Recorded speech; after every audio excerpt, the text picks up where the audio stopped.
cette exception française avec le Danemark et le Portugal?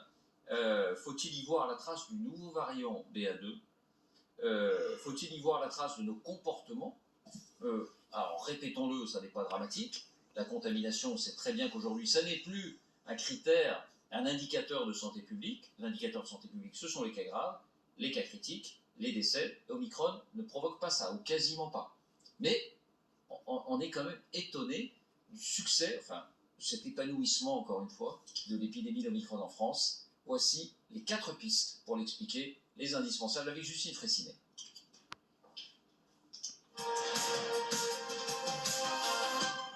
Bonsoir Justine. Bonsoir David, bonsoir à tous. Alors, quelle est la première piste pour expliquer cette énigme française? Eh bien, la première piste, c'est l'école. Le gouvernement a fait un choix très clair, garder ces écoles ouvertes. Et donc, résultat, elles sont devenues un lieu privilégié de transmission d'Omicron. C'est très clair. En primaire, on voit que les contaminations ont explosé chez les 6-10 ans à la rentrée de janvier, quasiment 7000 cas pour 100 000 habitants. Et vous le voyez, c'était presque 7 fois moins à la mi-décembre, avant les vacances. Et puis, c'est le cas aussi au collège et au lycée, 7400 cas pour 100 000 habitants chez les 11-14 ans, et puis un peu plus de 7200 chez les 15-17 ans. Et là encore, c'est respectivement 10 et 14 fois plus qu'à la mi-décembre. 10 à 14 fois plus. 10 à 14 fois plus. Écoutez justement à ce sujet le professeur Robert Sebag. Alors c'est le prix à payer d'avoir voulu laisser les écoles ouvertes. Le chiffre, l'incidence dans les écoles, on sait que c'est vraiment le lieu où on est le plus affecté. Voilà, alors il y a une discussion là-dessus. Est-ce le bon prix à payer? On peut penser qu'étant donné qu'Omicron, encore une fois, provoque très peu de cas graves ou critiques, c'était peut-être la bonne décision. Mais dans l'enseignement, vous savez que ce point de vue est très contesté. La deuxième piste, Justine. Eh bien, la deuxième piste, c'est que même si le gouvernement ne l'a jamais dit officiellement, eh bien, dans les faits, on a quand même assez clairement laissé Omicron se répandre dans la société. Pas de mesures fortes pour contenir ce nouveau variant, ni de confinement, ni de couvre-feu, ni de fermeture, à part celle des discothèques. Certes, la Grande-Bretagne est restée bien plus ouverte que nous, mais à part ça, eh bien, c'est une exception française, par exemple l'Allemagne avec ses jauges, ou encore l'Autriche, les Pays-Bas et le Portugal, avec des semi-confinements, eh bien, ils ont pris des mesures beaucoup plus sévères. Quelle est la troisième piste? Et là, on commence à parler d'autre chose.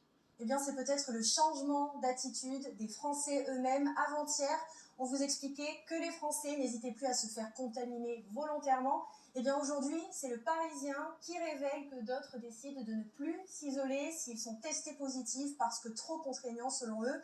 Bref, tout le monde a compris que ce variant n'avait pas grand-chose à voir avec ses prédécesseurs, d'où ce relâchement général. Et la quatrième et dernière piste, et là on parle du fameux variant. Oui, effectivement, c'est le sous-variant d'Omicron, le désormais fameux BA2.